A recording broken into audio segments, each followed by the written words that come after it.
እሺ መብራቱ አለ አለ። እሺ እግዚአብሔር ሆይ እናመሰግናለን። ክብር ላንተ ይሁን። ስለዚህ ውድ ጊዜ እጅግ አድርገን እናከብርሃለን። አባታችን ሆይ እውነተኛ የሆነውን የህይወት መንገድ የሚያሳየን አስተምርሃለሁ፣ በምትሄድበትን መንገድ እመራሃለሁ።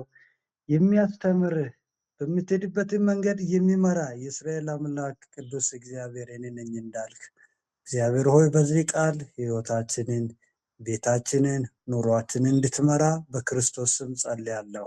የናዝሬቱ ጌታ እግዚአብሔር በነገር ሁሉ ማስተዋልን ሰጥ ዘንድ ሕግ ለእግሬ መብራት ነው ለመንገዴም ደግሞ ብርሃን ነው እንደሚለው ቃል እግዚአብሔር ይህ ለእግራችን መንገድ ለመንገዳችን ደግሞ ብርሃን እንደሚሆን እንደዚሁ ቃል እውነት እግዚአብሔር ሆይ እንድታቆመን እንድታጸናን በቤት እንድታኖረን በኢየሱስ ስም እንጸልያለሁ።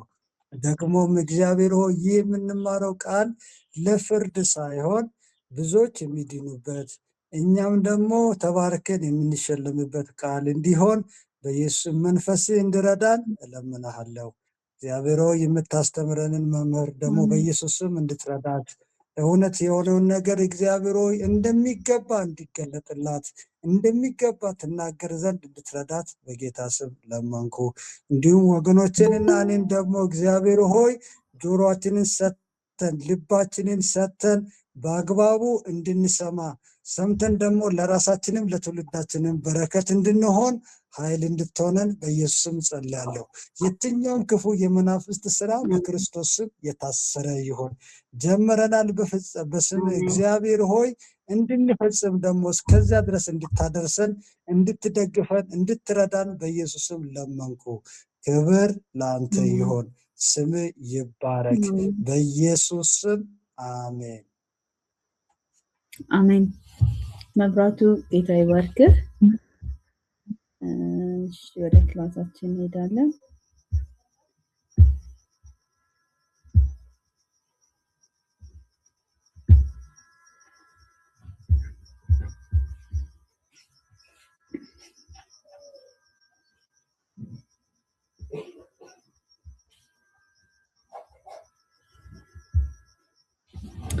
እሺ እንግዲህ ባለፉት ቀናቶች ውስጥ አውትሳይደር ዴዚግኔሽንስ ምን ምን ናቸው የሚለውን ኢን ዲቴል አይተናል። ሰፓሬትሊ ኤግዛምፕል ወስደን አንቢሊቨርስ፣ ሲነርስ፣ ዘ ወርልድ፣ ዘ አዘርስ ሌሎችንም ሰፓሬትሊ ከኤቲክስ አንጻር ከባውንደሪ አንጻር ኒው ቴስታመንት ይዛቸው ኦልድ ቴስታመንት ይዛቸው ጂውስ ከሮማንስ እና ከግሪክ ኮሚኒቲ አንጻር ምን አይነት ኢምፕሊኬሽን እንዳላቸው አይተናል። መጽሐፉ ላይ በተለየ የተቀመጠ አንድ ቻፕተር አለ።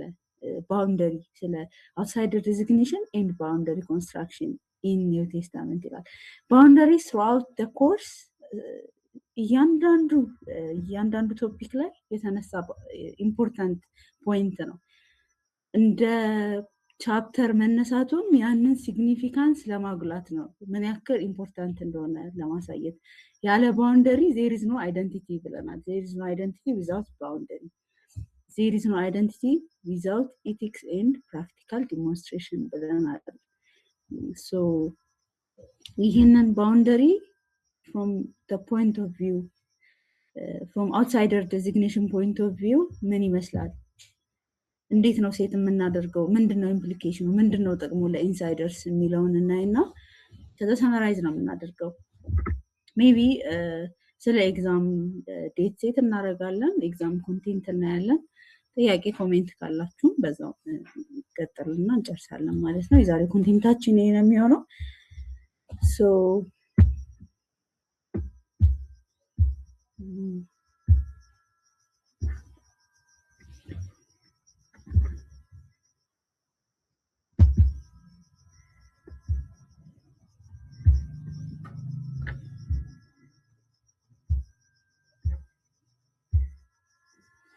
እንቀጥላለን ማለት ነው። The central thesis of this outsider designation from boundary point of view is outsider designations are central, not marginal. This means they are not something that we can think of whenever we feel good or whenever we feel righteous.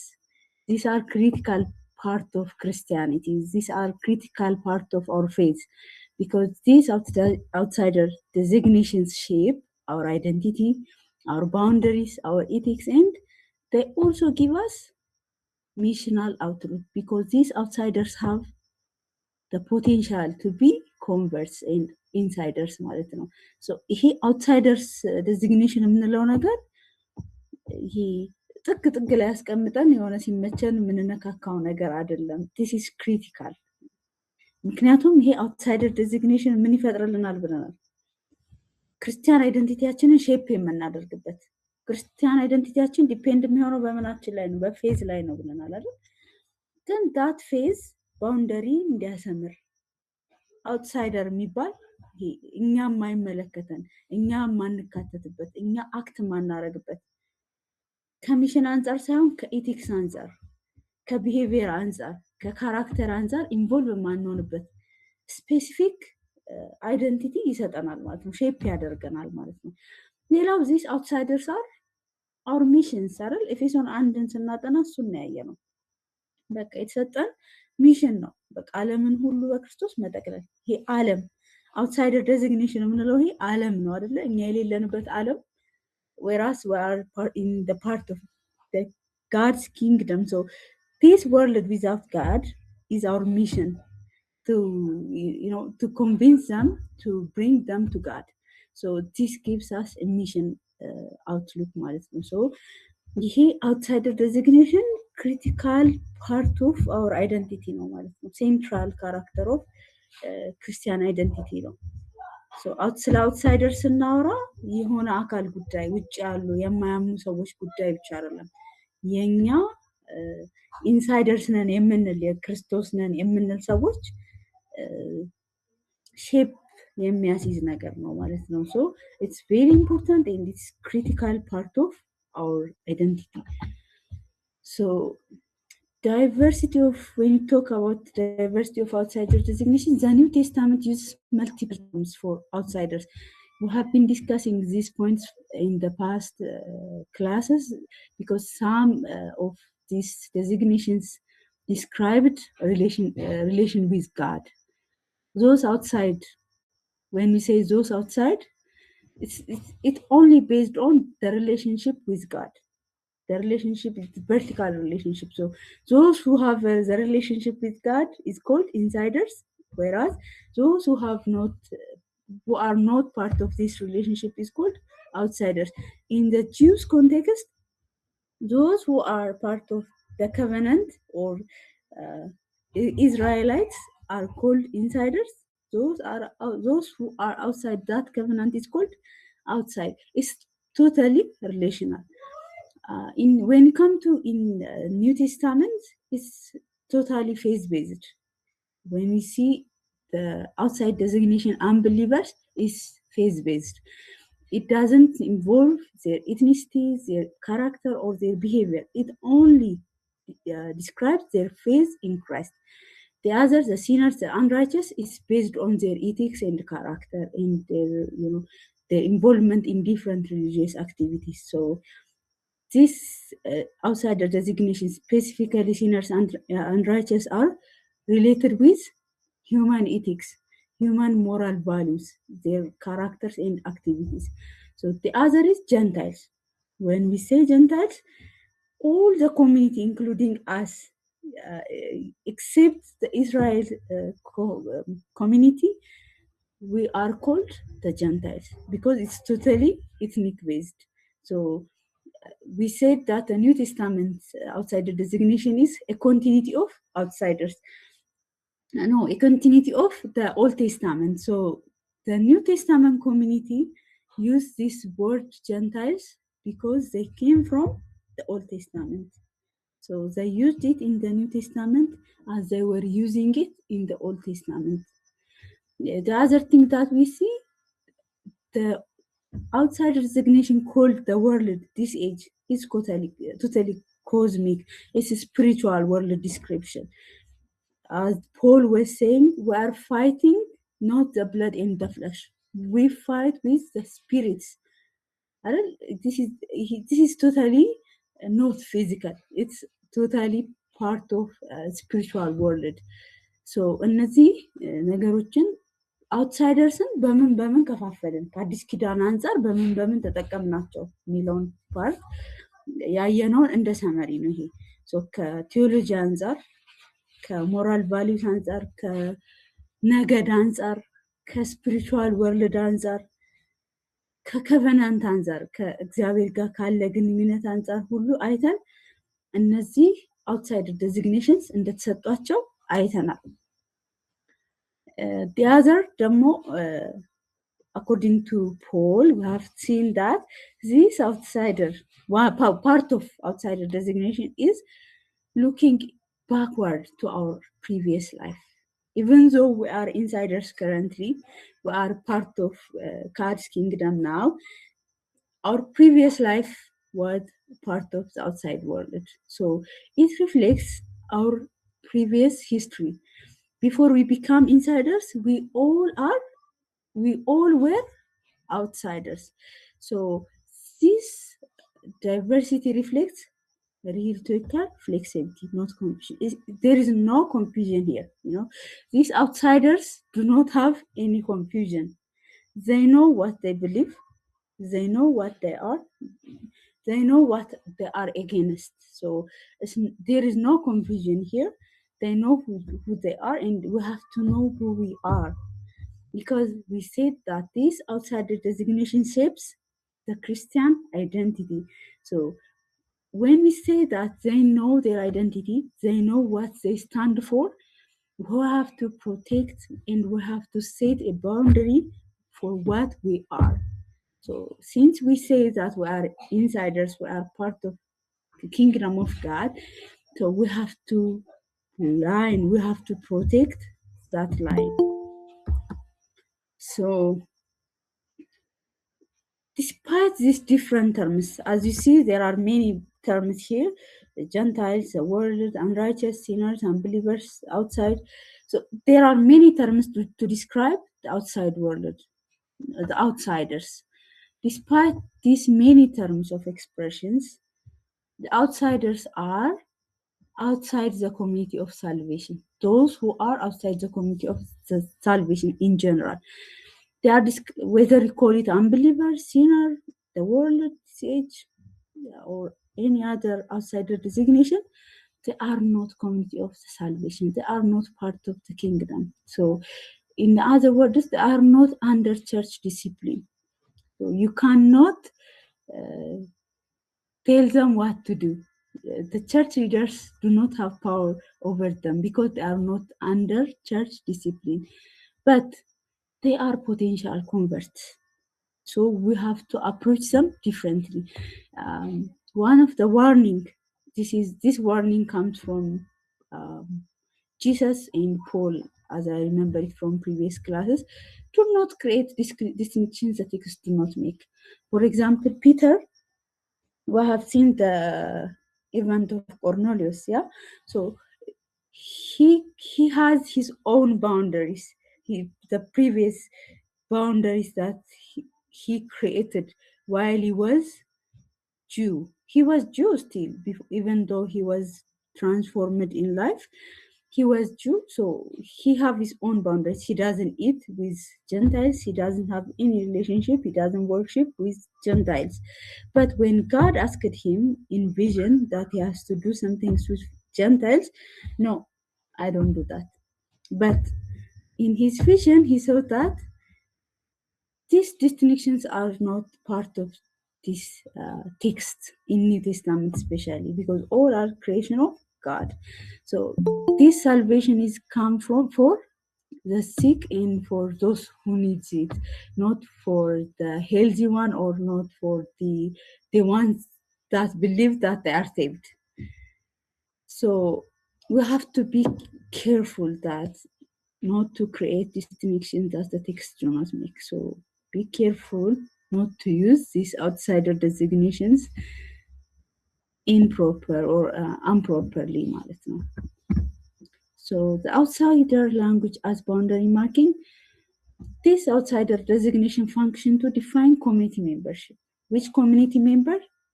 The Christian community, or the outsider designation have its own community membership, but they define, since they are outside of our community, they define our community membership as a Christian. They reinforce insider identity. They describe these outsider designations, this community of outsider designations have, as we said, they have their own identity. And they know what they stand for. They know what they are against. You can take Paul. Before he becomes Christian or convert, he was, the persecutor of Christians. He knows that he believes that they are against the law of God. They are against Torah. So he was standing for what he believes is right. So they know what they stand for. So we have to stand, or we have to strengthen what we stand for. So this means these outsider designations reinforce or strengthen our insider identity. Now, the other way, these outsider designations clarify moral and theological expectations of Christian identity. So there are moral and theological differences between insider designations and outsider designations. Unless and otherwise, we are on the same side. Sometimes we said we are insiders and they say they are outsiders, but we have been found on the same side when we don't live out what our identity allows. So we have to be distinct in a way that is missional. So boundary construction is linguistic before institutional. So it starts with the name that boundary must follow the ethics and practical activity. ይሄ ምን ለማለት ነው? እነዚህ አውትሳይድ ዲዚግኔሽንስ ይጠቅሙናል ማለት ነው ለእኛ። አንደኛ የውስጥ አይደንቲቲያችን እንድናጠናክር ይረዱናል። ምክንያቱም እነሱ ምን አላቸው? የራሳቸው አቋም አላቸው። እነዛን አቋሞች ስታዩ ደግሞ ኤጌንስት ጋድ ናቸው። ኤጌንስት ጋድ ሲሆኑ እኛ ምን ማድረግ እንጀምራለን? ያጠነክረናል፣ ያበረታናል። ሶ ኤጌንስት ሲቆሙ ሰዎች ከእግዚአብሔር ቃል አንጻር ኤጌንስት ሆነው ሲቆሙብን ሶ ዊ ሃቭ ቱ ስታንድ ፎር ዋት ዊ ቢሊቭ። ሌላው ምንድነው? ሞራል ኤንድ ኤቲካል ኤክስፔክቴሽኑን ክሊር ያደርግልናል። ሶ አንድ አይነት ፖዚሽን ላይ መገኘት የለብንም ማለት ነው። there has to be a difference, there has to be a distinction. Otherwise, what's the difference being an outsider and an insider? If there is no difference, what's the use of mission? Why do we need mission? So mission ካላስፈለገ ደግሞ why do you need to be insider after all? ስለዚህ ሞራል ዲፍረንስ ከሌለን፣ ቴዎሎጂካል ዲፍረንስ ከሌለን፣ እግዚአብሔርን እነሱ የሚሉት እግዚአብሔርና እኛ የምንለው እግዚአብሔር ባይብሊካሊ ካልተለያየ፣ ትክክል ካልሆነ፣ አንድ አይነት ከሆነ፣ ዲፍረንስ ከሌለ why do we have two categories in the first place? So ክላሪቲ ያስፈልገናል ማለት ነው። ክሊር የሆነ ባውንደሪ ያስፈልገናል። So we have said this many times. These boundaries are firm but permeable. When you say firm, it's unchangeable. Whatever happens, whatever the challenge level is, you have to stand even till days, because the fathers we know in the New Testament and the prophets in the Old Testament, they sacrifice their lives for what they believe, for God. So that means they stand for their boundaries. They die for the firm side of the boundaries, but these boundaries are also permeable. They are permeable for the the possibility of conversion, the possibility of mission. New Testament boundaries are real and meaningful. They are not ethnic based, they are not law based, but they are real and meaningful. These boundaries are faith based, ethical and practical, yet are open to change through conversion.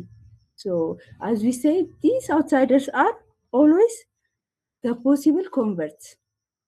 So because we have been all outsiders previously, now in the mercy of God, in the love of God, we have been converted to insiders. So these outsiders also have the chance to convert to be insiders.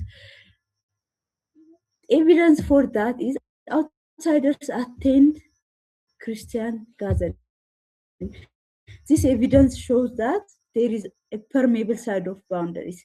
So one of the permeable part of boundaries shows that outsiders attend Christian gathering.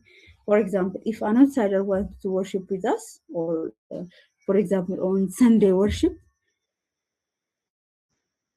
we don't deny them. Let them join us. They have expectation of repent. We have expecting repentance. We expect them to be repent and have faith in Christ and convert to part of the kingdom of God.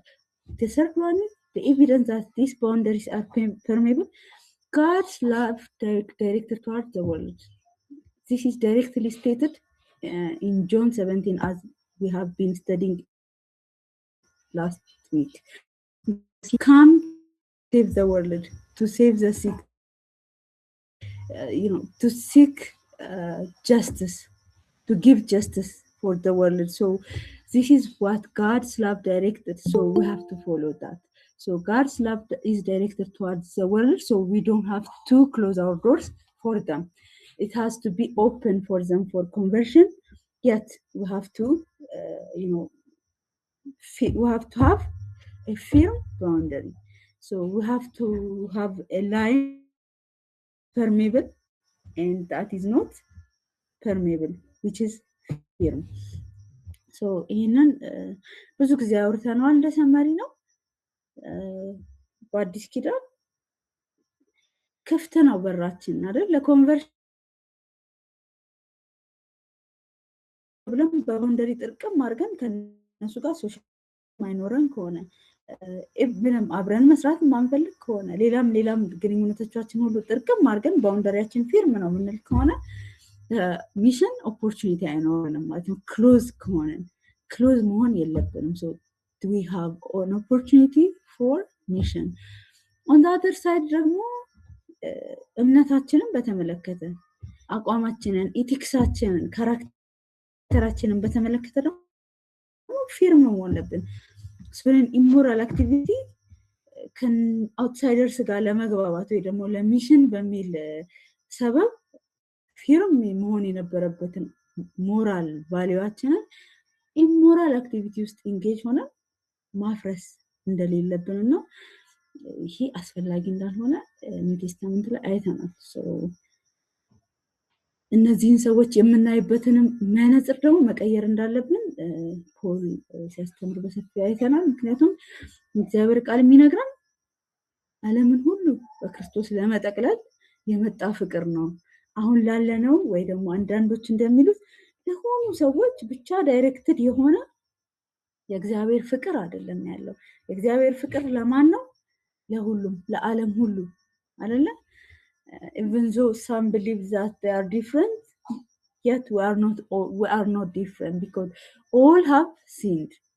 ስለዚህ እግዚአብሔር ምህረት ያስፈልገናል። ሁሉም ኃጢአትን ሰርቷል።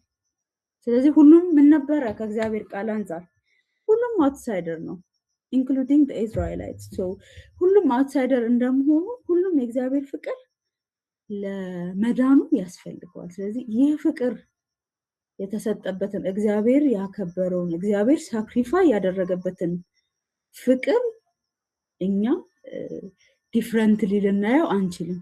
because we are children of God, we are newborns ማለት ነው።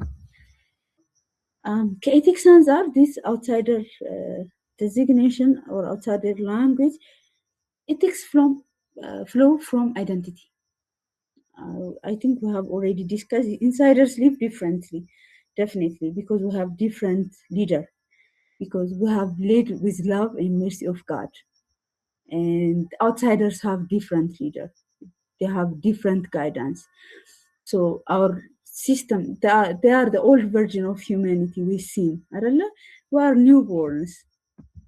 And this reflects the value of the new community. The new community is faith-based, changed, transformed with Holy Spirit. So this maintain a credible public witness. So our ethics decides what our credibility is. ምን ማለት ነው ይሄ? ህይወታችን፣ ስብዕናችን፣ ፐርሰናሊቲያችን፣ ካራክተራችን፣ ስነ ምግባራችን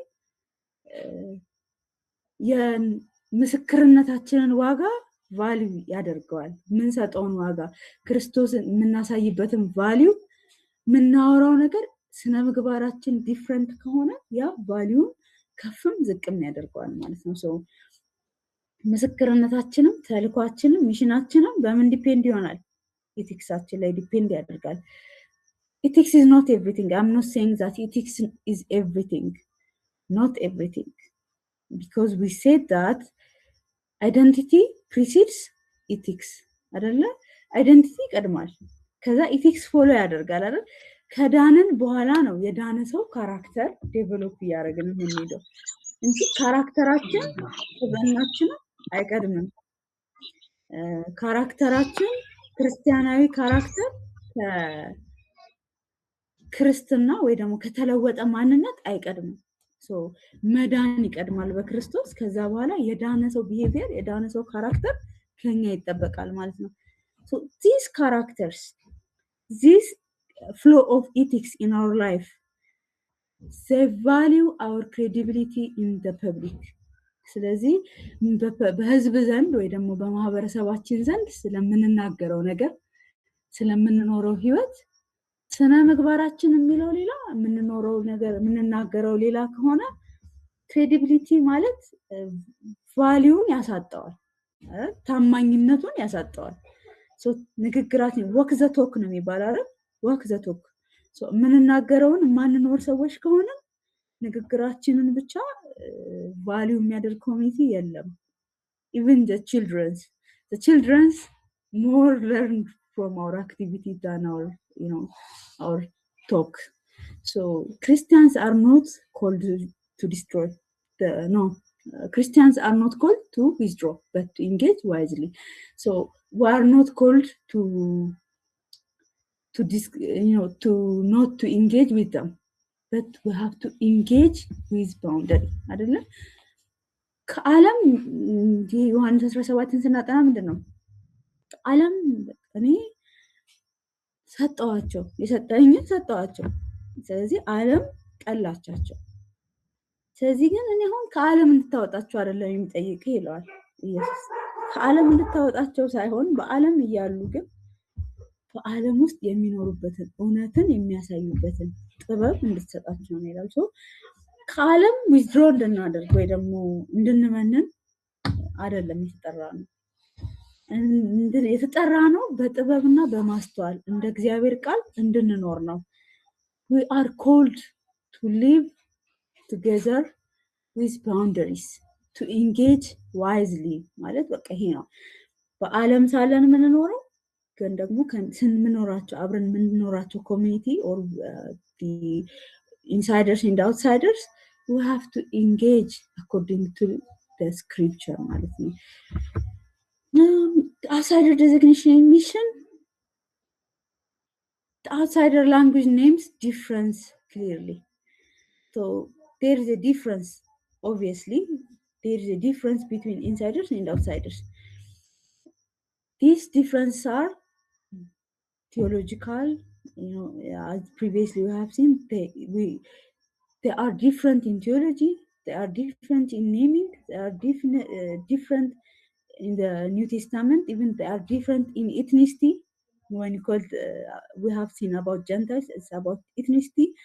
They are different in the cosmic world. The spiritual world is different between insiders and outsiders. So early Christians are expected, not only early Christians, but these contemporary Christians, we are expected to cross the boundary. How are we considered to cross the boundary? Through conversion and transformation.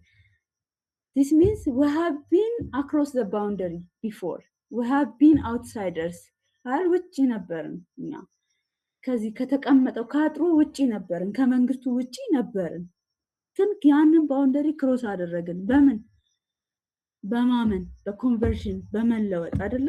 ክርስቶስን በማመን በመለወጣችን ባውንደሪውን ክሮስ አደረግንና በዛ ወደ ኢንሳይደር መጣን። ከዛ ግን ከመጣን በኋላ ምን ያስፈልገናል አለን? ትራንስፎርሜሽን። it is not only one time, it's a progressive lifelong transformation. It's in terms of character, in terms of behavior, in terms of spiritual fruits, in terms of development, holistic development. So we need all the transformations in the kingdom. So our example is Christ himself. So we have to grow daily until the day of the end of days. Maybe he will come before we go, or we will die before he comes. So until that day comes, we have to we have to grow to the likeness of Christ. Continuity with the Jewish tradition, we have talked about this. All the namings and the boundaries, the ethics are not new for the Jewish community or the New Testament community, because they are continuity of the Jewish tradition. So the strong continuity with Jewish scripture is showed through its covenant-based boundaries mainly. The other is moral and religious categories. The other is the language from the Septuagint, but also significant reconfiguration. So these boundaries change a significant reconfiguration in Christian life or in New Testament, because in the previous times or in Old Testament time, the boundaries were mainly, as we discussed, they are ethnic based. But in New Testament, they are mainly faith-based, faith in Christ. So if you have faith in Christ, you are the insider. So the line is firm, that makes you the insider and the outsider. And the transformation is clear. So the newborn, the Christians newborns are different from the old humanity. So the significant reconfiguration of boundary in humanity is clear and different from the Old Testament. What changes? We have said that these boundaries are continuity of the Old Testament. In New Testament, boundaries are continuity of the Old Testament boundaries. So what changes in New Testament? Christ replaces ethnicity and law. With what? With faith. With faith in Christ. So the other is Gentiles are included without becoming Jews. They are not requested to be Jews or Israelites. They are accepted as they are, just by faith in Christ. Faith becomes the decisive marker, not ethnicity or law anymore. So yes, it's a continuity, but it also transformed in a lot of ways. So these points are what changes from Old Testament to New Testament. Outsider language can be firm. Of course, they are firm, they are gracious, they are missionary, and they are polemical. ፊርም ስንል በቃ አቋም ነው። በክርስቶስ በማመን ትድናለህ፣ አለቀ። ምንም የሚቀየር አቋም የለውም። ይሄንን ለማንገዳገድ በክርስቶስ ማመንን የሚያንገዳግድ ወይ ማመኔን የሚያንገዳግድ ነገር ካለ that's a different story. ይሄኛው ባውንደሪ አይነካም ማለት ነው። gracious ነው።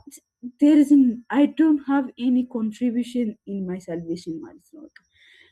Because he comes loving me, or he chose me, he sacrificed himself on the cross willingly for love. I didn't ask him because I don't have that power. So no one is able to save anybody or himself, because no one is without sin. So this love, this salvation comes with grace. we are not with merit, or we don't deserve it. So he just gave it to us. So it's missionary. Yes, it's missionary. This outsider designation gives us mission. You know, they are already outside. We have seen, we have tasted what life with God is. So we are here as a missionary, or as, you know, ambassadors of the kingdom, to be a missionary of God. So they are polemical. So sometimes these boundaries might be, you know, confusion ሊፈጥሩብን ይችላሉ ማለት ነው polemical. But we have to have a clear boundary, even though opinion, you know, confusion የሚፈጥር opinion ማለት ነው polemical. So outside language can be polemical, but we have to be careful, because we have to be scripture based መሆን አለብን። ፕሪቪየስ አቲቲዩዳችን እንዴት አፌክት እንደሚያደርገን ፒተር ላይ አይተናል አይደለ? ፕሪቪየስ ሁላችንም ከመዳናችን በፊት የነበረው ወደሞ ሌሎች ሲያስተምሩ ሲሰብኩ ትክክል የሆነውም ያልሆነውም ጭንቅላታችን ውስጥ አለ። ስለዚህ እነዛ አምቢጊቲዎች ቻሌንጂንግ ሊሆን ይችላል አውትሳይደር ኮሚኒኬሽን ሲኖረን፣ ኦር ደግሞ አውትሳይደር ላንጉጅን ስንጠቀም ምን ሊሆን ይችላል? አከራካሪ ወይ ደግሞ ትክክል ያልሆነ ሊሆን ይችላል። So we have to take care, especially if you are teachers or leaders. If you are teachers of children, youth, or even your family, so you have to be careful while sharing or using this outsider language. So why we study these boundaries in New Testament, or what is the use of studying these boundaries for content? What is the significance of this boundary for the current church or the contemporary assembly? The modern lessons, identity requires boundary. There is no ambiguity here.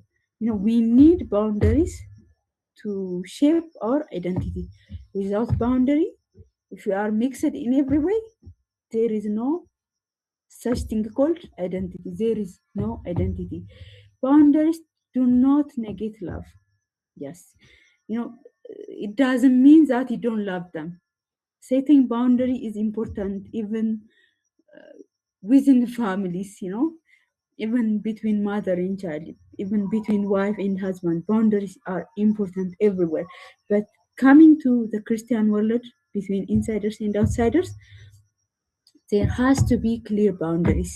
But it doesn't mean that we hate the world. It doesn't mean that we hate the unbelievers. We are not called to hate anybody. So boundary doesn't mean not loving them. We love them, but we have to say no to some things.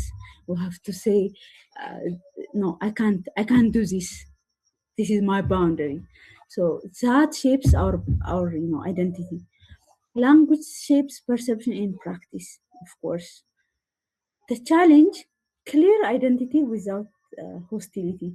We have to have clear identity without hostility. Sometimes people thought, or even many Christians believe that they have to have, hostility ማለት ይሄ ጥል ያለበት አይደንቲቲያችንን ባውንደሪያችንን ለማስከበር መጣላት አይጠበቅብንም፣ or ደግሞ ፒስፉል ያልሆነ ሊሆን አይገባውም። We can have our identity with peaceful conditions, or in peace. So unless it is impossible. So sometimes it is impossible to live in peace with those who have different attitude or different identity. So we don't have to be the source of the hostility. We Christians, we insiders do not have to be the source of the hostility.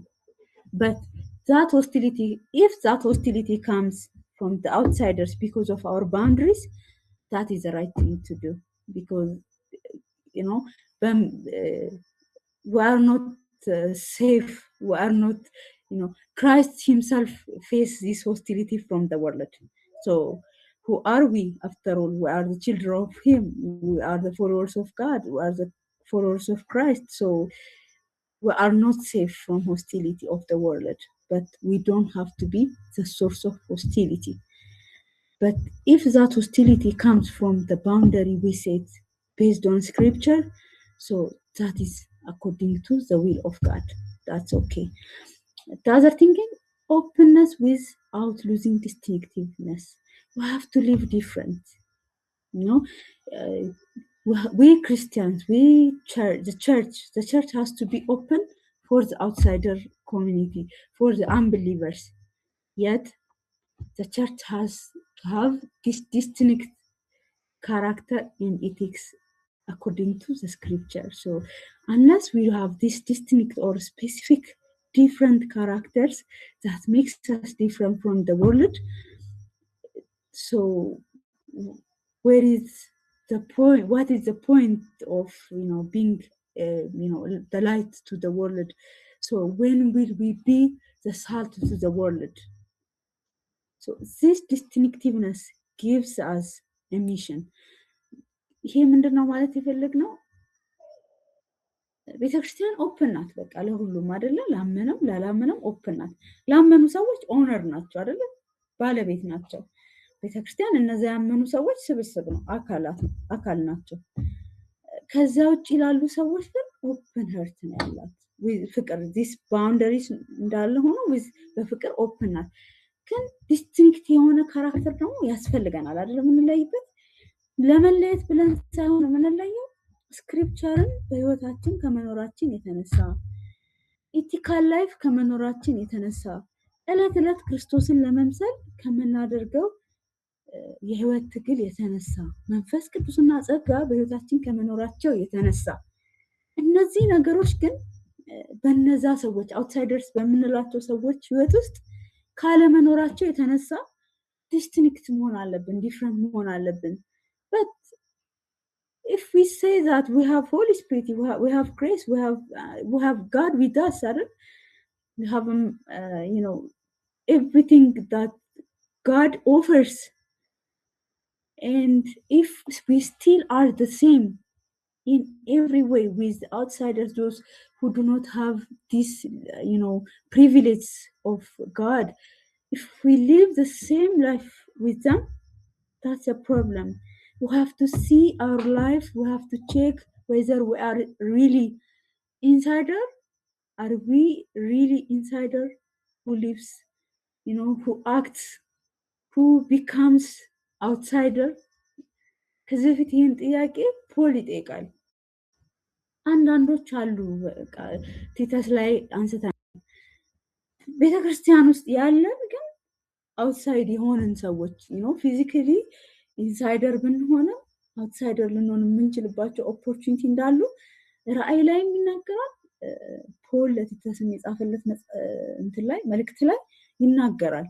ሶ ዲስቲንክት ካልሆንን የእግዚአብሔርን በእኛ መገኘት በክርስቶስ የኛ መዳን ህይወታችን ውስጥ ዲፍረንስ ከሌለው እኩል የዘረኝነት ጥያቄ የምናነሳ ከሆነ እኩል የሙስና ጥያቄ የምናነሳ ከሆነ እኩል አይነት ሄትሬድ towards others የምናሳይ ከሆነ እኩል አይነት ሆስቲሊቲ towards our leaders የምናሳይ ከሆነ ነገሮችን የምናይበት መንገድ በእኩል መንገድ ኃጢአትን የምናቀል ከሆነ እግዚአብሔርን የማናከብር ከሆነ ይሄ ሁሉ ነገር ዓለም ስታደርግ እኛ ተባብረን ስናደርግ ከሆነ ያለነው ዲፍረንትሊ አክት ማናረግ ከሆነ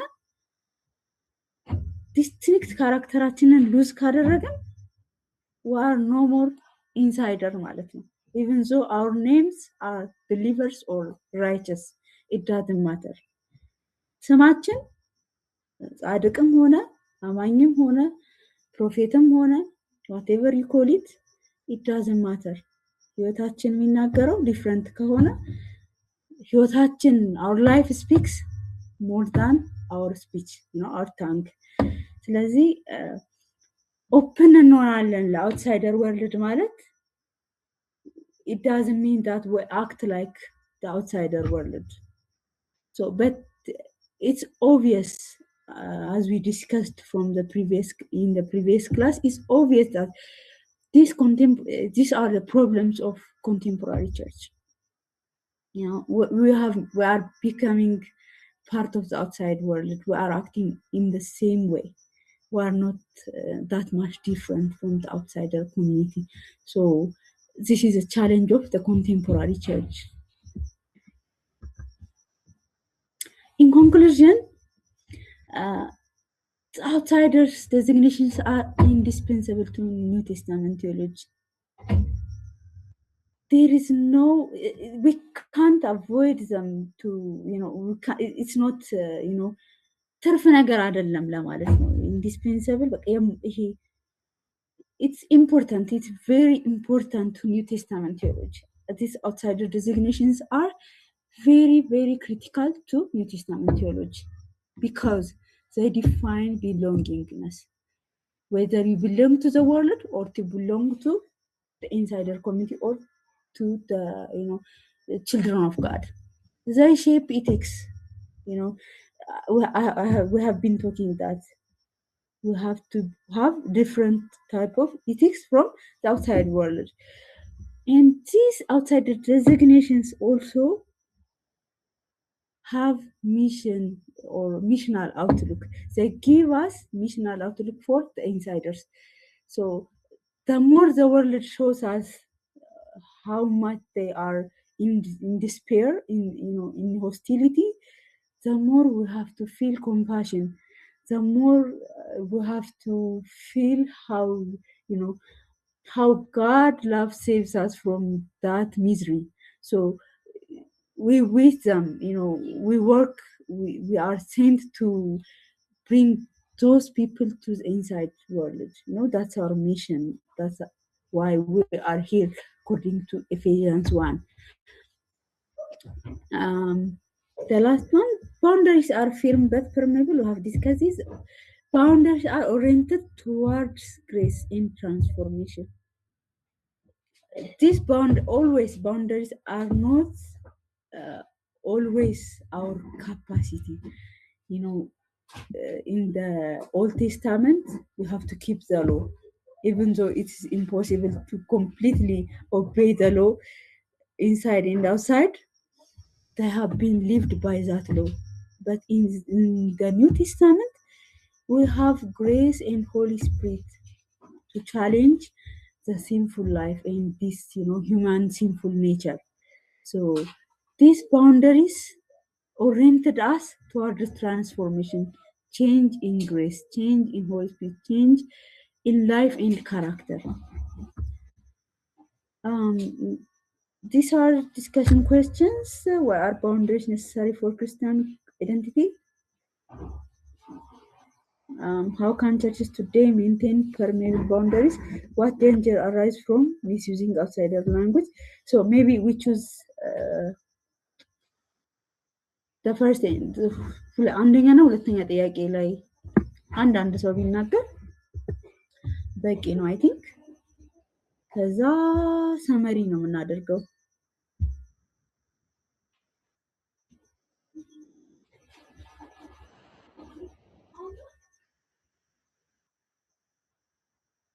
አላችሁ?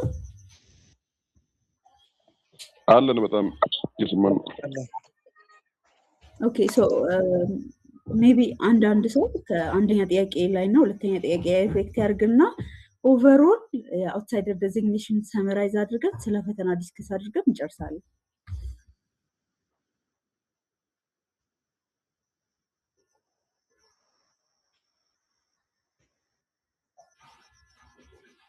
Do you think these boundaries are necessary for Christian identity? Maybe if you have different opinion. Okay.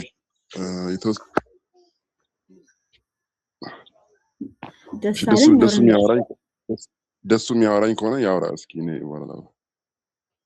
እንዶ አውራ ችግር የለውም። don't worry continue. Okay በቃ ደሳለኝ ቀጥል። እሺ አመሰግናለሁ። እንግዲህ በአማርኛችን የባውንደሪ ጥቅሙ ምንድነው የሚለው ይመስለኛል። ለክርስቲያን ጥቅሙ እንግዲህ በጣም አስፈላጊ ወሳኝ ነው። ያለ ባውንደሪ ማንነት የለም ነው የሚለው አሁን ኮርሳችን ትምህርታችን ባውንደሪ ከሌለ ያው ልቅ የሆነ ማህበረሰብ ነው የሚፈጠረው። ቅይጥ የሆነ የተቀያየጠ ማህበረሰብ ነው የሚፈጠረው። ወይም ድብልቅ እንደ እስራኤላውያን ከግብጽ ሲወጡ እንደነበረ ከጣዖት አምልኮ ያልተለየ ከተለያዩ እግዚአብሔር ከማይከብርበት መስቀሉን ከማያሳይ ተግባር ጋር የተቀላቀለ ማንነት ነው የሚኖረን። በዛን ጊዜ ሌሎች ሰዎች ወደኛ ኮንቨርት መሆን አይፈልጉም፣ ይቆማል። አምላካችን እኛ የምናመልከው አምላካችን እግዚአብሔርን በአይዛብ ዘንድ ይሰደባል ማለት ነው። ስለዚህ ባውንደሪ በጣም አስፈላጊ ነው። ይሄ ባውንደሪ ፈጥረው የኖሩ ክርስቲያኖች ጥንቷ ቤተክርስቲያን ሐዋርያት በዛ በጣም ጥሩ ምሳሌ ናቸው። ሞገስ ነበራቸው ይላል። በአይዛብ ሁሉ በሰው ሁሉ ፊት ሞገስ ነበራቸው ይላል። በቃሉ ጥናት ቀጥሎ በህብረት እና እንደዛ አይነት ነገሮች ከአይዛብ ጋር ያለው ነገር እንትን ስለሆነ ባውንደሪ ስላላቸው በሰው ሁሉ ዘንድ ፍርሃት ነበራቸው። በእርግጥ እነ ጴጥሮስ ምዕራፍ 10 ላይ የተወሰነ እንትኖችን አሳይተዋል። ቢሆንም ግን ሐዋርያት ጥሩ ምሳሌ ናቸው ለኛ። ብዙ ጊዜ ግን ጥያቄዎች ይነሳሉ። ምን የሚል በፊት በሐዋርያት ዘመን ብዙ ክርስቲያኖች ብዙ ሰዎች ወደ ጌታ ይመጡ ነበር። ዛሬ ስለምንድን ነው የማይመጡት የሚል ጥያቄ ይነሳል። ለዛ ጥያቄ ምንድነው የኛ የክርስቲያን ኮሚኒቲ የአይደንቲቲ የባውንደሪ ችግር ነው። አብሮ ይውላሉ፣ ተመሳሳይ ነገር ይናገራሉ፣ ተመሳሳይ ጉዞ ይጓዛሉ። ከዚህ የተነሳ በምን እንለያለን በሚል እንትን ሰዎች ወደኛ አይመጡም፣ አዲስ ክርስቲያኖች አይበዙም። ቀጥሎ ደግሞ ክርስቲያኖችም በአይዛብ ዘንድ ሞገስ እያጡ ያሉበት ዘመንም ነው። ስለዚህ እና ምንድነው ሁልጊዜም በንግግራችን አስፈላጊነቱ ካስቀመጥን ቀጥሎ ደግሞ ያሉ ችግሮችንም በዛ ልክ ካወራን አሁን ያሉ ደግሞ ችግሮችንም እንዴት ሶልቭ ማድረግ ይቻላል የሚሉ ነገሮችን መነሳት አስፈላጊ ናቸው ያስባለሁ። ከዛ አንፃር አሁን በሌሎች ላይ ብዙ ሰዎች ስናወራም ምንድነው እንዴ ነው ሪፍሌክሽን ራሱ ስንሰጥ በሌላው ላይ እንዲ መቀሰር ብዙ ይበዛልና ምንድነው በራስ እርምጃ መውሰድ። ሐዋርያት ሥራ ምዕራፍ 10 ላይ ቆርኔሌዎስ ዛሬ ሳምንት እንትን ባረግ ነው ያለው ቆርኔሌዎስ በራሱ በቤቱ ከቤተሰቦቹ ጋር እግዚአብሔርን የሚያመልክ የሚፈራ ለሕዝብም እጅግ ምጽዋት የሚያደርግ ቀጥሎ ደግሞ ሁል ጊዜ የሚጸልይ ይላል። ከዛ አንፃር ሁል ጊዜም ሶሉሽን ከራስ ነው የሚጀምረው። በቃ በራሱ ላይ እርምጃ መውሰድ በራሱ በቤቱ ከዚህ ማለፍ የለብንም የሚለው ነገር እግዚአብሔር የማይከብርበት ነገር በቤታችን አይሆንም ማለት ውሸት አለማውራት፣ ካልተቀደሰ ነገር መለየት፣ ከርኩስ ነገር መለየት። እንደዛ ሆነን ስንኖር ህይወታችን ክርስቶስን መመስከር ይጀምራል። ኑሯችን መመስከር ይጀምራል። ያ ህይወት ደግሞ በልጆቻችን ላይ ሪፍሌክት ማድረግ ይጀምራል። በኑሯችን፣ በትዳራችን፣ በአገልግሎታችን ይታያልና ማህበረሰብንም ለመቀየር የግለሰቦችና የቤተሰብ መለወጥ አስፈላጊ ነው ብዬ አምናለሁ። ሶሉሽን አንፃር እንደዛ ነውና ባውንደሪ ሞር ኢምፖርታንት ነው። አስፈላጊ ነው እላለሁ። አመሰግናለሁ። ቴንክ ዩ ደሳለኝ። ኢትስ ወንደርፉል ኤክስፕላኔሽን። እስኪ እንዳሻው መቀጠል ትችላለህ። የምትጨምረው ነገር ካለ መጨመር ትችላለህ። ካልሆነ ወደ ሁለተኛው ጥያቄ ሪፍሌክት ማድረግ ትችላለህ። እሺ ቴንክ ዩ በጣም አመሰግናለሁ። ገኒ አንቺም ተባርኪ። ደግሞ ፓስተር ደሱም አሁን እንዳስቀመጠው ሀሳቦችን አሁን ላይ ያለው እንትኑም ጥቅሙ ምንድነው ከዚህ ዘመን ጋር የሚባለው ነገር በጣም እንግዲህ በተፈጥሮ የሰው ማንነት አሁን የመጀመሪያው ትንሽ ነካ አድርጌ ወደ ሁለተኛው ጋር ልምጣና አሁን ምንድነው የሰው ማንነት ተፈጥሮ እንዴት ነው የሚያደርገው? ምንድነው በተፈጥሮ የሰው ማንነት መጽሐፍ ቅዱስ እንደሚለው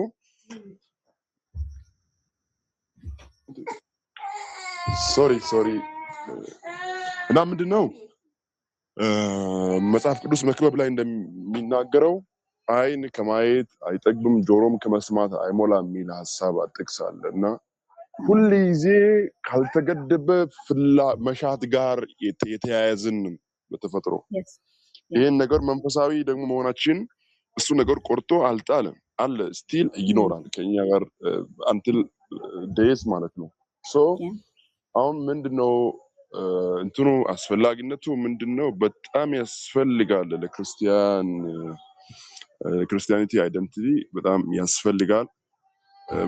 አለበለዚያ አሁን መሳፍንት ላይ ያለው ሐሳብ አለ መጨረሻኛው ምዕራፍ ላይ ያለው ሰው ሁሉ በፊቱ መልካም መስሎ የታየውን ያደርግ ነበር የሚል ጥቅስ እና እንደዛ ነው የሚሆነው። መጽሐፍ ቅዱስ ደግሞ እሱን በጣም ገደብ ይሰጣል እዛ እንትንና ክርስቲያኖች የተገደቡ ከተለያዩ ነገሮች ሐዋርያ ጳውሎስ እንዳለው ሁሉ ተፈቅዶልኛል ሁሉ ግን አይጠቅመኝም እንዳለው ያ ህይወት ነው። ወደ ሁለተኛው አሁን ደሱ ላይ ትንሽ ለመጨመር ስለፈለኩ ነው። ሁለተኛው ጋር ትንሽ መጥቼ እንትን ማድረገው ምንድነው አይ ቲንክ ጥያቄው እንዴት ነው በዛሬው አስተዳደራዊ በሆነ ሲስተም ላይ መጠቀም የምንችለው የሚለው ሐሳብ ይመስለኛል። የሁለተኛው ጥያቄ ያን ባውንደሪውን እንዴት መጠቀም እንዳለብን የሚጠይቅ ሐሳብ እንደሆነ ነው አይ ቲንክ እና ምንድነው እሱን ነገር በዛሬው ላይ እንዴት ነው መጠቀም የሚቻለው? አንደኛ መጽሐፍ ቅዱስን መሰረት ማድረግ ያስፈልጋል ለየትኛውም ነገሮች። ደግሞ ነገሮች ከገደብ ያለፉ እርምጃዎች አሁን ወቅቱም ስልጣኔውም ነገሮችን አዳዲስ ነገሮችን እያመጣ ነው።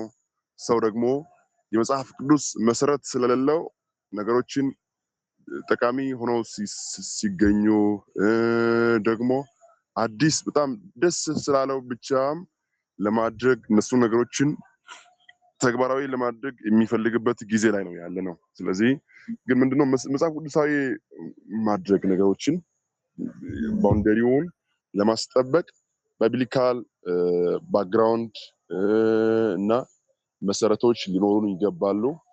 ጤናማ በሆነ ትምህርት ላይ መሰረት ማድረግ ያስፈልጋል። ጤናማ በሆነ ህብረት ላይ መሰረት ማድረግ እንደሚያስፈልገን ነው። ያው በመጀመሪያ ሐሳብ ላይ ነው ሰፋሪ ሐሳብ ስለመጠት የፈለኩት ደሱ ደሱ ስላስቀመጠ ነው ወደ ሁለተኛው ጋር ያለፉትና እንደዛ ነው። ግን ቴንክ ዩ እንዳሻው ቴንክ ዩ ሶ ማች በጣም በቃ ብላችሁታል።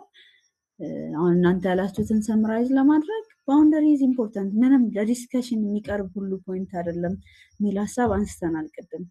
ጥግ ላይ የምናስቀምጠው ነገር አይደለም። ያለ ባውንደሪ አይደንቲቲያችን የለም ማለት ነው። ሶ ቱዴይስ ቸርች ደግሞ ያንን ባውንደሪ ፐርሜብል በሆነ መንገድ ፊርም የሆነ ፓርቷን ጠንካራ ፓርቷን ማይነካውን አቋሟን እንደያዘች ዓለምን ወደ ራሷ የምትስብበት ወደ ዓለም የምትሳብበት ሳይሆን ዓለም ወደ ቤተክርስቲያን የሚሳብበት የሚቀየርበት ትራንስፎርሜሽን እና ኮንቨርዥንን እውን የምናደርግበት ህይወት ቤተክርስቲያን ውስጥ እንዲኖር ያስፈልጋል። ያንን ህይወት አሁን እንዳሻው እንዳለው ጠንካራ የትምህርት መሰረት ስክሪፕቸርን መሰረት ያደረገ ዲሳይፕልሺፕ ላይ ደቀ መዝሙርነት ላይ መሰራት አለበት የሚል ሐሳብ ጀነራሊ አንስቷል። እንዳሻው በጣም ትክክል ነው። ህብረቶቻችን ኢንሳይደርስንም ስናነሳ አንድም ኢንሳይደር ዴዚግኔሽን ያስፈልገው ለምንድን ነው? አውትሳይደር ቻሌንጅን ዲፌንድ ለማድረግ ጠንካራ አስተምሮዎችን ይዞ ለመውጣት ቤተክርስቲያን ሲግኒፊካንት የሆነ ኢምፓክት እንዲኖራት ዓለም ላይ ያኔ የነበሩት ህብረቶች አሁን እንደነበሩት እንኳን ስትሮንግ ስትራክቸር አሁን ያለው በጣም ሲስተማታይዝ ተደርጓል ግን ያኔ የነበሩት በጣም ፓወርፉል ያደረጋቸው ስትሮንግ እና ጠንካራ መንፈሳዊ መሰረት ያለው ስክሪፕቸር መሰረት ያደረገ አስተምሮ ይዘው በአንድነት ስለወጡ በጋራ በመተጋገዝ ህብረታቸው ጠንካራ ስለነበረ ያድጉ ስለነበረ በእግዚአብሔር ቃልና በመንፈስ ያድጉ ስለነበረ ጠንካራ ፕሬዘንስ ነበራቸው ዓለም ላይ መገኘታቸው ኢምፓክት ነበረው ሶ አሁን ቤተክርስቲያናችንንም ያንን ኢምፓክት ነው መመለስ ያለብን ማለት ነውና ቴንክ ዩ ደሳለኝም እንዳለው ፐርሰናል ላይፋችን ላይ መስራት አለብን ኦፍ ኮርስ ቤተክርስቲያን እንደ ቤተክርስቲያን ህብረት ላይ መስራት አለበት እያንዳንዳችን ደግሞ ፐርሰናል ህይወታችን ላይ ከመጽሐፍ ቅዱስ አንፃር ከስክሪፕቸር አንፃር እንደ ቤተሰብ እንደ ግለሰብ ጠንካራ መሰረት ከያዘን ቤተክርስቲያን ጠንካራ ሆነች ማለት ነውና ሶ that was a wonderful discussion so አሁን ያልናቸው ነገሮች ናቸው ግን ራፍሊ አዲስ ነገር ካለው ስንት ላይ ነው 14 ላይ ነው overall summary ብዬ ያስቀመጥኩት አለ ግን I think we summarized ከባውንደሪ አንፃር ቢሆንም the whole outsider summarize አድርገናል ብዬ አስባለሁ አልፎ ማየት ያለብን ነገር ካለ እናያለን እነዚህን አይተናል በቃ outsider designation አምላቸው unbelievers in the world ምንላቸው እነዚህን ጠቅሰናል ዲቴል ያንዳንዳቸውን ዲስክራይብ አድርገናል ሪፈር የሚያደርጉት the same group ነው more or less ማመን ከክርስትና ህይወት ውጪ ያለ ወይ ደግሞ ከእስራኤል ውጪ ያለ ቢሆንም በቃ ከእምነት ውጪ ያለ ከእግዚአብሔር መንግስት ውጪ ያለ የሚለውን ሐሳብ የሚገልጽ እንደሆነ አይተናል this outsider designations ደግሞ ምን ያሳያሉ ዲፋይን አይደንቲቲ ያደርጋሉ ኢቲክሳችንን ሰፖርት ያደርጋሉ ሚሽንን ሼፕ ያደርጋሉ ሚል ሐሳቦች አሁን ዛሬም ዲስከስ አድርገናል ሚሽነሪ ዳይሜንሽን despite strong boundaries አሁን የሁለተኛው ዲስከሽን ፖይንታችን ማለት ነው በጣም strong boundary በዓለምና በኢንሳይደርስ መካከል ቢያስፈልገንም outsiders may enter worship outsiders may be persuaded conversion remain expected ስለዚህ ሁሉ ጊዜ ለአውትሳይደርስ ምንድነው በራችን ከፍት ነው አውትሳይደርስን ማመን ይችላሉ ምክንያቱም once we have been outsiders too ግን የእግዚአብሔር ምህረትና ፍቅር ምን አድርጎናል ወደ ቤቱ ቀላቅሎናል ሶ ያ ቻንስ ለነሱም ያ ኦፖርቹኒቲ አላቸው through mission ማለት ነው ሶ this shows boundary firmness without withdrawal so ከዓለም withdraw ሳናደርግ ባውንደሪያችንን ፊርም እንዳደረገ የእግዚአብሔርን ስራ መስራት እንችላለን ማለት ነው እቺ ፖይንት አሪፍ ናት ያስባለው so outsiders in witness believers are urged to live honorably before outsiders so አማኞች በአውትሳይደርስ ፊት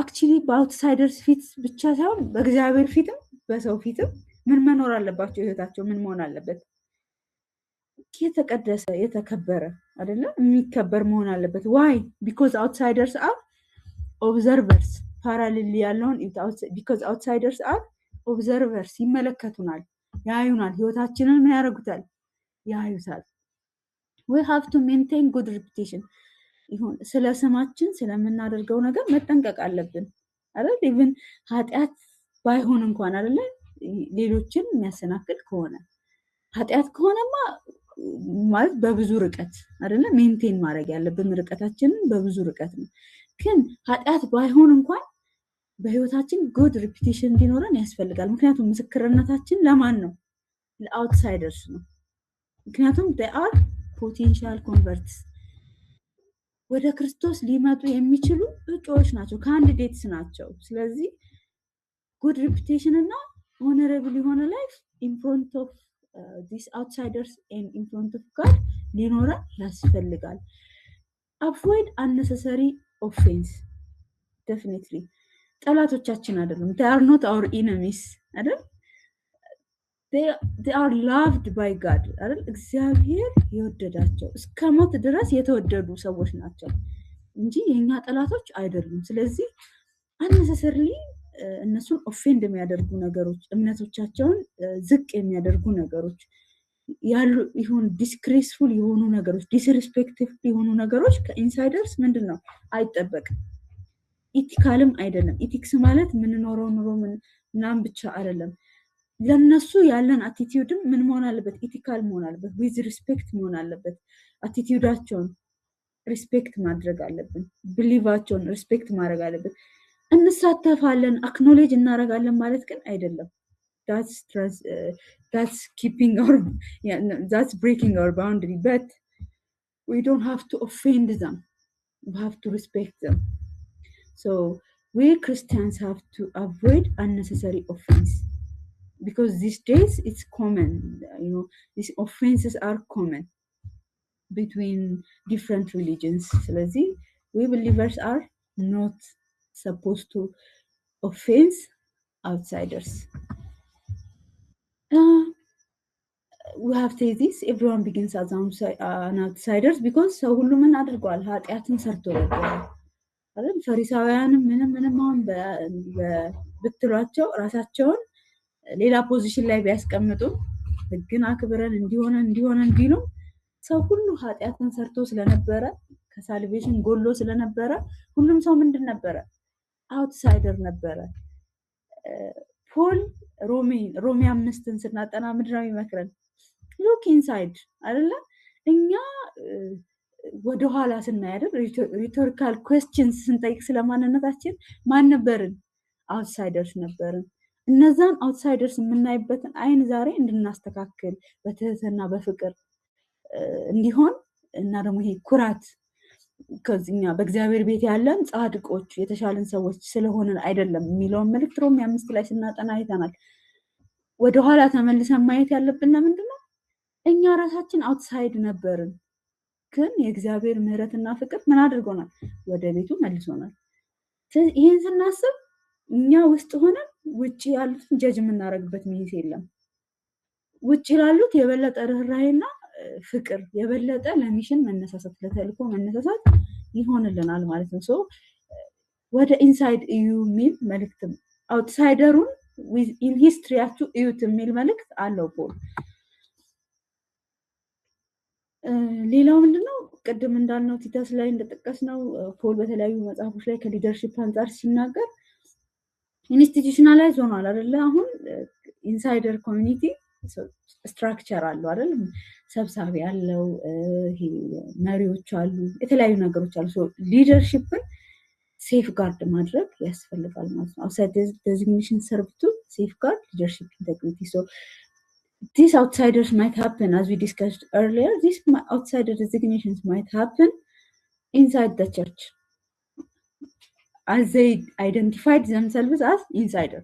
So ራሳቸውን ኢንሳይደር ብለው አይደንቲፋይ ያደረጉ የተለያዩ አውትሳይደር ዴዚግኔሽን ያላቸው ሰዎች እናገኛለን። አይዘር ኢንቴንሽናሊ ኦር አንኢንቴንሽናሊ። ኢንቴንሽናሊ ቤተክርስቲያንን ነገር ለመበጥበጥ ሜቢ ባያምኑም በቃ አማኝ መስለው ገብቶ ሊበጠብጡ የሚችሉ ሰዎች አሉ። አዘርዋይስ ደግሞ በስህተት ትምህርት በተለያዩ ነገሮች ሊደርሺፕን የቸርችን አንድነት የቸርችን ሞራሊቲ ሊበጠብጡ የሚፈልጉ ሰዎች ካሉ የማን ሪስፖንሲቢሊቲ ነው? ይህንን የቤተክርስቲያን አንድነት የመጠበቅ የሊደርሺፕ ሪስፖንሲቢሊቲ ነው ማለት ነው። እና ሌላው አክሴፕቴብል ቢሄቪየር ክሊር ያደርጋል። ምክንያቱም አውትሳይደርን ዲፋይን ባደረግን ቁጥር ምን እናደርጋለን? ኢንሳይደር ቢሄቪየር ምን እናደርጋለን? ሪኢንፎርስ እናደርጋለን፣ እናጠናክራለን፣ ስትሬንግዝ እናደርጋለን። ሶ ኢንስቲትዩሽናል ማቹሪቲን ያጠነክራል ማለት ነው። In New Testament or in our contemporary time, boundaries are reconfigured. They are transformed because they are now Christ-centered. They are faith-based. So they are church-based, church-focused. So the church becomes a visible sign of transformed identity. This transformed identity will become visible sign if we act like it. አይደለ? ትራንስፎርምድ አይደንቲቲ የተለወጠ ማንነት የሚለው አይደንቲቲ የሚኖረው ባውንደሪውን አክብረን እንደዛው አክት የምናደርግ ከሆነ ነው አይደል? ቅዱሳን ስንባል ትራንስፎርምድ አይደንቲቲ ነው። ማንም በራሱ ቅዱስ ሊሆን አይችልም አይደለ?